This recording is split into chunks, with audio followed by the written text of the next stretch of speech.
حبيبه ومحبوبه ومعشوقه مخبرا وآمرا إن الله وملائكته يصلون على النبي يا أيها الذين آمنوا صلوا عليه وسلموا تسليما اللهم صل على سيدنا مولانا محمد وعلى آل سيدنا مولانا محمد اللهم صل على سيدنا مولانا محمد وعلى آل سيدنا مولانا محمد نعم أسرى الطيف من أهوى فأرقني والحب يعترض اللذات بالألم اللهم صل على سيدنا مولانا محمد وعلى آل سيدنا مولانا محمد দুরূদ শরীফ একবার পাঠ করলে যে ব্যক্তি পাঠ করে তার উপর 10টা রহমত নাযিল হয়। একবার পাঠ করলে এই ব্যক্তির 10টা গুনাহ আল্লাহ ক্ষমা করে দেন। একবার পাঠ করলে এই ব্যক্তির মর্যাদা 10 গুণ আল্লাহ বৃদ্ধি করে দেন। দুরূদ শরীফ পড়ি মন খুলে আল্লাহুম্মা সাল্লি আলা সাইয়্যিদিনা مولانا محمد وعلى آل سيدنا مولانا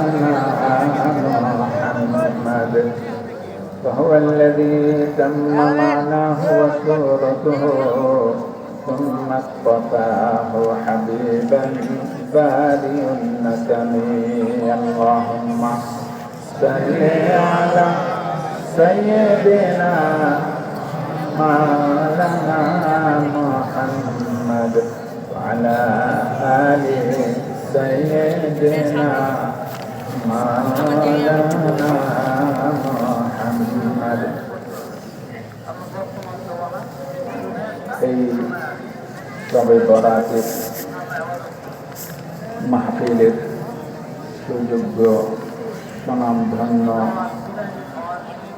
সকলের মধ্যমণি আমাদের সকলের সুপরিচিত মুখ আব্বাসী পরিচালনের এক ফুটন্ত গোলাম ডক্টর সৈয়দ মোহাম্মদ এনায়েতুল্লাহ আব্বাসী ও সিদ্দিকী হুজুর উপবিষ্ট আমার বয়োজ্যেষ্ঠ বয়োকনিষ্ঠ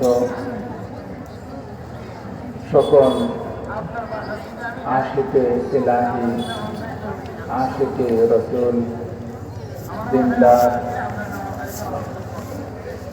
মুসলিম মুত্তাকি পরহেজগার সম্মানিত ভাই ও বন্ধুরা, আজকের এই পবিত্র রাত কিসের রাত্রে মা করে দেন। এই রাত্রিতে অন্য সময়ে বান্দা আল্লাহরে ডাকে, আল্লাহ আমার এই দরকার এই দরকার।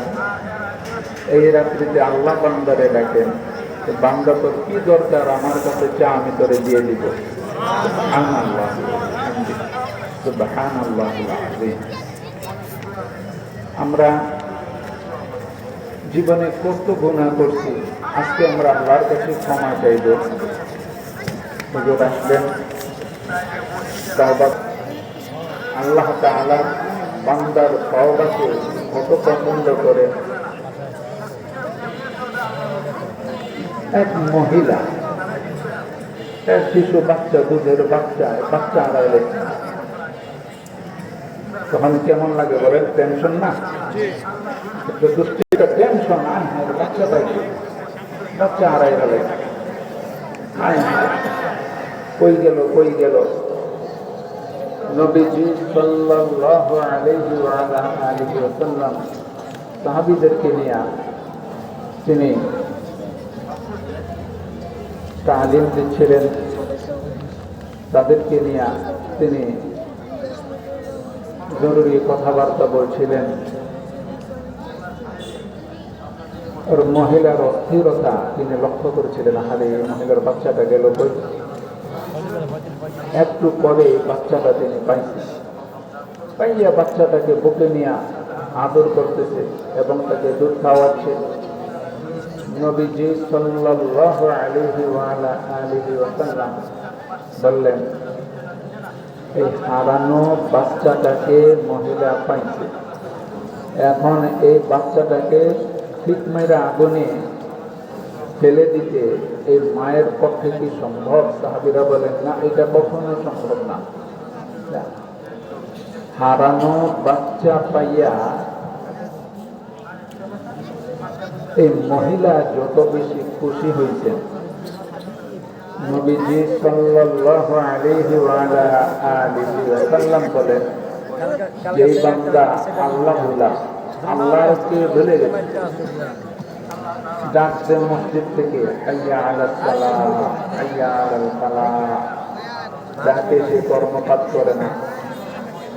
মসজিদ থেকে আওয়াজ আসে, আসসালাতু খায়রুম মিনান নাওম, সে ঘুম থেকে ওঠে না। বলেন, আসসালাতু খায়রুম মিনান নাওম অর্থ কি? ঘুম থেকে নামাজ উত্তম। ঘুম থেকে আপনার আমাদের অর্ধেক মাওলানা সুন্দর করে লিখে এলেছেন, সুন্দর। হ্যাঁ, ঘুম থেকে কি ভালো? ভালো। এটা কানে ঢুকতেছে, এরপরে ঘুম থেকে উঠে না। এই মানুষটা আল্লাহ ভোলা না? বলেন, আল্লাহ ভোলা। রোজার সময় রোজা রাখলো না, নামাজের সময় হলো, আজান হলো, মসজিদে গেল না, আল্লাহ ভোলা। এই আল্লাহ ভোলা মানুষটা যখন আল্লাহ তাআলার কাছাকাছি যাওয়ার জন্য তওবা করে, ইস্তিগফার করে, ওই মহিলা হারানো বাচ্চা পেয়ে যতটুকু খুশি হয়েছে, হারানো বান্দাকে পাইয়া আল্লাহ এর চাইতে বেশি খুশি হয়েছে।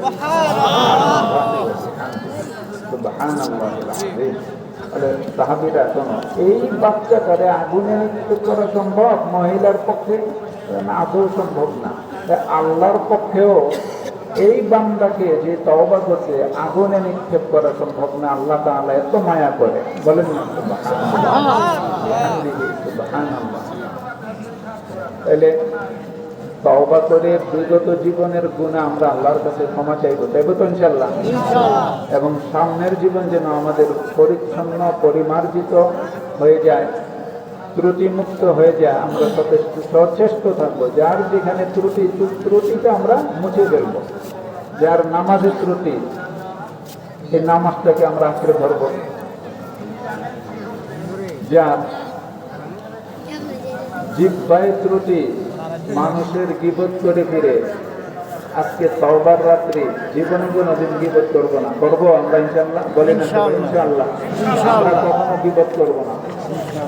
আমরা বলি আমরা কখনো গীবত করবো না।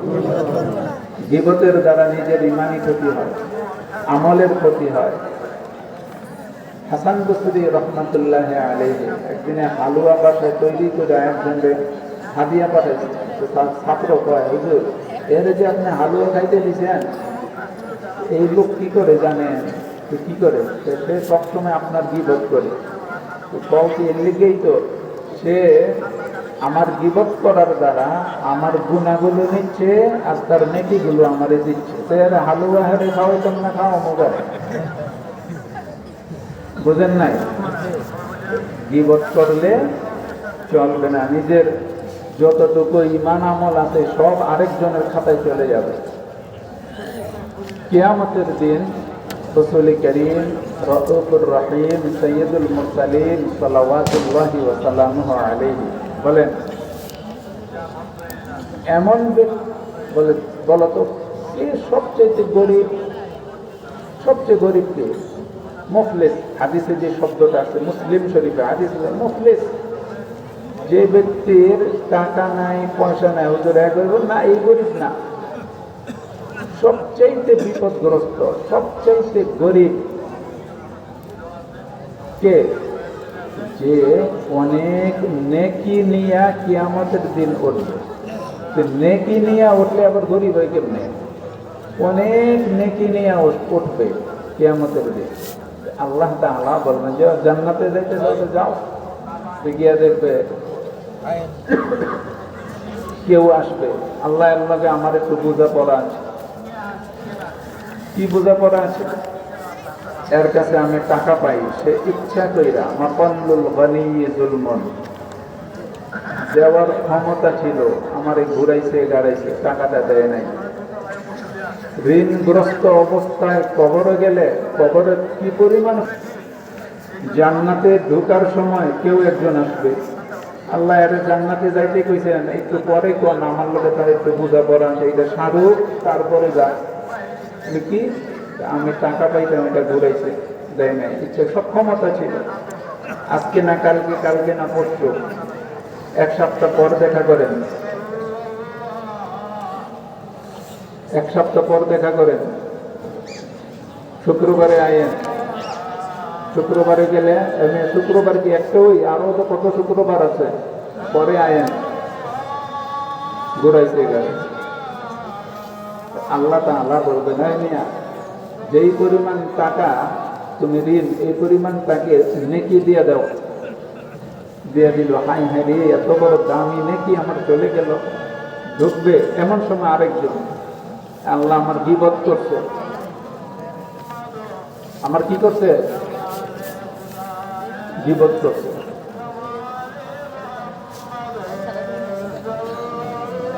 আমার ইজ্জতের উপর আঘাত করছে, মানুষের কাছে আমার দুর্নাম রটাইছে। যে পরিমাণ দুর্নাম করছো, এই পরিমাণ তাকে ঋণ নেকি দিয়ে দাও। কেউ আসবে, আল্লাহ আমার লোকে তার একটু বোঝাপড়া আছে। কি বোঝাপড়া? বোঝাপড়া হলো, এই ব্যক্তি ভ্যান গাড়িওয়ালা, রিক্সাওয়ালা, গরিব মানুষ, 10 টাকা একদিন বেশি চাইছে, যেখানে 40 টাকা দিলে চলে। বলে, আমি গরিব মানুষ, আমারে যদি একটু বাড়ায় দেন 10 টাকা, আপনি 50 টাকা দেন। দিয়েছে এক তত্ত্ব না, টাকা কি বলদের গোয়া দিয়ে বলে দিছে তত্ত্ব না। আল্লাহ সে আমারে বেহুদ একটা চট্টনা দিছে, এই ঋণটা আজকে সে পরিশোধ করতে হবে। বলেন, এই ব্যক্তি তখন কি পরিমাণ বিপদে পড়ছেন? এইটা সে পরিশোধ করতে হবে।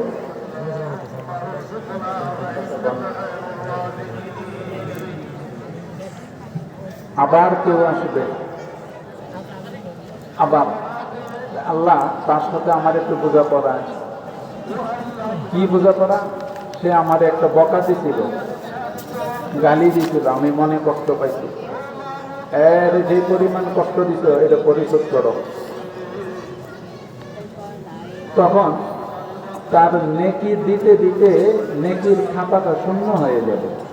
এরপরেও কেউ আসবে, আল্লাহ তার সাথে আমার লেনদেন বাকি আছে, আমারটা পরিশোধ করো, তোমার নেকি দরকার, আল্লাহ নেকি তো নাই। তখন যে ব্যক্তি আসছে, এই ব্যক্তির গুনাহ এই ব্যক্তির ঘাড়ে চাপায় দেওয়া হবে। কি করা হবে বলেন? যে ব্যক্তি আসছে, তার গুনাহ এই ব্যক্তির ঘাড়ে চাপায় দেওয়া হবে। নবীজি সাল্লাল্লাহু আলাইহি ওয়া আলা আলিহি ওয়াসাল্লাম বলেন, এই ব্যক্তির চাইতে নিঃস্ব, গরিব, অসহায়, দুর্দশাগ্রস্ত, চিন্তিত, বিষণ্ণ ওই দিন আর কেউ থাকবে না। এর সবচাইতে দুর্দশাগ্রস্ত মানুষ। আজকে আমাদের